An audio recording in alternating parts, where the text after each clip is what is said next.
সম্মানিত দর্শক, আসসালামু আলাইকুম। ঘাগরা মিডিয়ার আরো একটি নতুন এপিসোডে আপনাদের সবাইকে স্বাগতম। সাথে আছি আমি মাহবুব সুমন। আমি এই মুহূর্তে অবস্থান করতেছি বাংলাদেশের যে চায়ের রাজধানী শ্রীমঙ্গল, এই শ্রীমঙ্গল শহরে। এখানে সকাল সকাল দেখতে পেলাম যে অনেক স্থানীয় কৃষকজন তাদের উৎপাদিত কৃষি পণ্য নিয়ে এসেছেন পাইকারি হাটে। এখানে প্রতিদিন অজস্র শাকসবজি, ফলমূল সহ বিভিন্ন উৎপাদিত কৃষি পণ্য বিক্রি করা হয় পাইকারি দামে।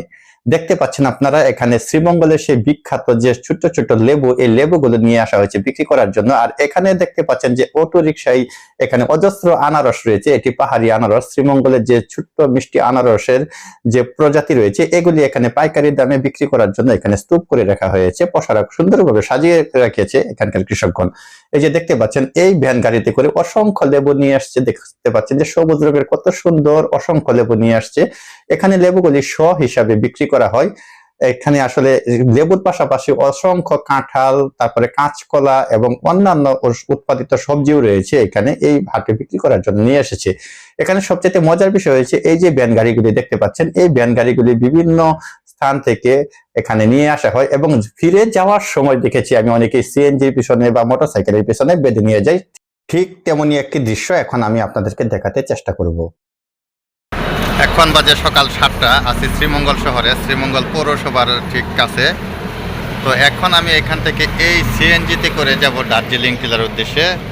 তো এটি হচ্ছে যে শ্রীমঙ্গলে যে 3 রাস্তার মোড় রয়েছে, এটি এখানে এই বাম পাশের রাস্তাটি চলে গেছে রেলওয়ে স্টেশনে, আর বাম পাশের এই রাস্তাটি চলে গেছে যে বাস থেকে যেখানে নামি আসবে ওইখানে একদম মৌলভীবাজার হয়ে সিলেটের দিকে।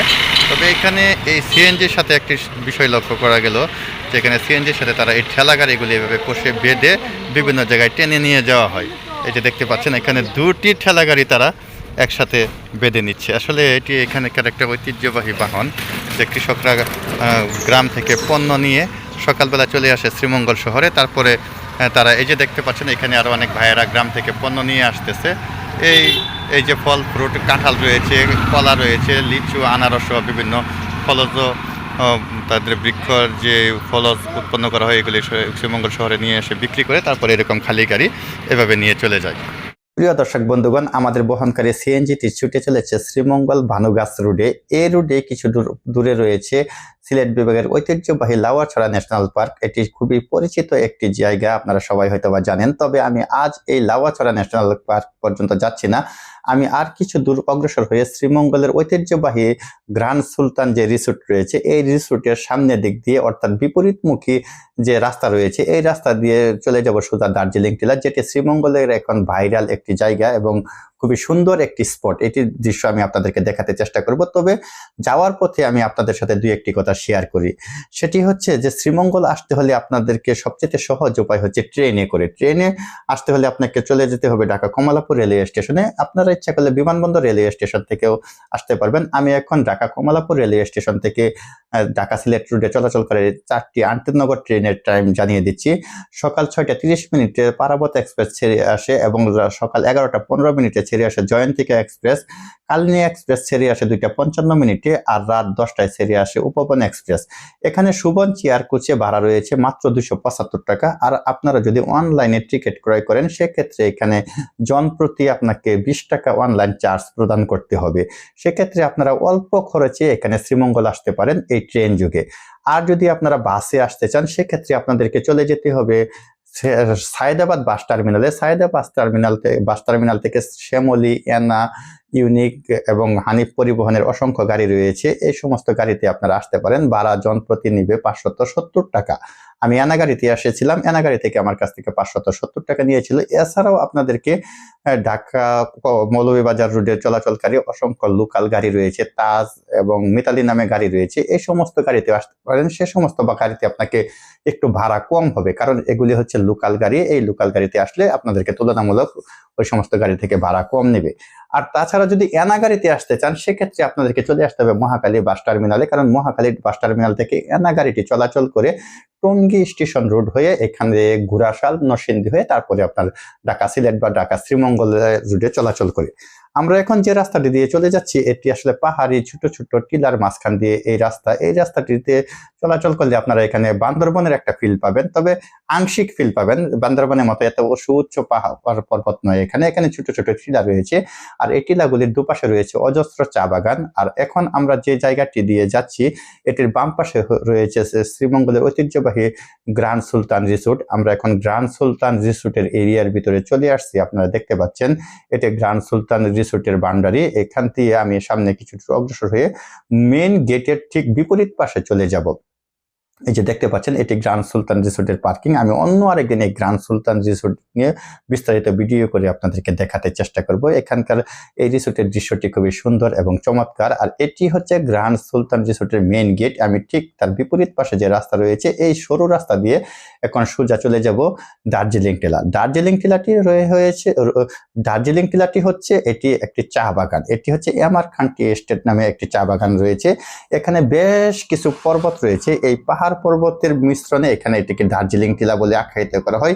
এটি দেখতে ভারতের দার্জিলিং এর মতো মনে হয় বলে এটিকে স্থানীয়রা দার্জিলিং টিলা বলে নাম দিয়েছেন। আর এই যে রাস্তাটি দেখতে পাচ্ছেন এটি গ্রামীণ মেঠো পথ হলেও এই রাস্তার দুধারে রয়েছে অসংখ্য ছোট বড় আকারের রিসোর্ট। আপনারা এখানে আসলে প্রায় প্রতি বাড়িতে রিসোর্ট রয়েছে। আর এখানে আসতে হলে আপনাকে শ্রীমঙ্গল শহর থেকে আপনি অটোরিকশা বা সিএনজি বা চাঁদের গাড়ি রিজার্ভ করে নিয়ে নিতে পারেন।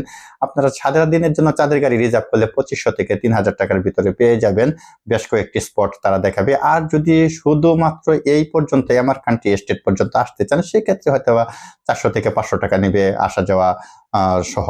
আমি এখানে চলে এসেছি লোকাল সিএনজিতে, এখানে স্থানীয়দের সাথে মিলে চলে এসেছি। এই আমাকে ঠিক এমারখান্টি এস্টেটের সামনে যে মেইন যে রুট রয়েছে এখানে আমাকে নামিয়ে দেবে, কারণ আমি এখানেই নামতে চেয়েছি।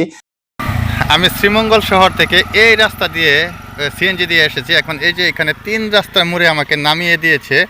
এরপরে আর সিএনজি যায় রিজার্ভ নিলে, তো আমি রিজার্ভ নিয়ে যাব না। আর এখানে নেমে যাওয়ার একটা উদ্দেশ্য হলো যে এখানে দুধারে লেবু বাগান, আনারস বাগান এবং অন্যান্য অনেক সুন্দর টিলার ভিতর দিয়ে হাঁটার মজাই আলাদা। এখানে জায়গাটার নাম হচ্ছে এমারখান্টি এস্টেটের মূল যে এখান থেকে রাস্তাটা বাগ হয়েছে এখানে আমাকে নামিয়ে দেওয়া হয়েছে। এই যে আপনারা দেখতে পাচ্ছেন এখানে আনারস বাগান, চমৎকার সুন্দর আনারস বাগান। এটি আসলে শ্রীমঙ্গলের একটা ঐতিহ্য। এখানকার আনারস বাগানের যে পাহাড়ি আনারস বাগান যেটা ঢাকা শহরে আমরা দেখে থাকি। আমার চারদিকে আনারস বাগান রয়েছে। এই দেখুন আনারসগুলি কত সুন্দর করে গাছ লাগানো হয়েছে, সবুজায়িত। 2 পাহাড়ের মাঝখান দিয়ে যে রাস্তা, আমি এখন এই রাস্তা দিয়ে এমারখান্টি এস্টেটের ভিতর দিয়ে দেখতে দার্জিলিং টিলার দিকে আমি অগ্রসর হব। তো যাওয়ার পথে আমি রাস্তার দুধারের সৌন্দর্য আপনাদের সাথে শেয়ার করতে চেষ্টা করব। এই যে এখানে কাঁঠাল ধরে রয়েছে। আসলে এখানে কয়েকজন কৃষক এবং স্থানীয় লোকজনের সাথে কথা বলে জানতে পারলাম যে কাঁঠালের ফলন এবার খুবই কম হয়েছে। এক আঙ্কেল আমাকে বলল যে গত বছর ওনার প্রায় 600 কাঁঠাল হয়েছিল 2-3 গাছ মিলিয়ে, এবার 300 কাঁঠালও হয়নি। এই যে দেখতে পাচ্ছেন এখানে গাছে প্রচুর কাঁঠাল ঝুলে রয়েছে। এই যে পাশেও কাঁঠাল গাছে কাঁঠাল ঝুলে রয়েছে, এইখানেও প্রচুর কাঁঠাল ঝুলে রয়েছে, আপনারা দেখতে পাচ্ছেন নিশ্চয়ই।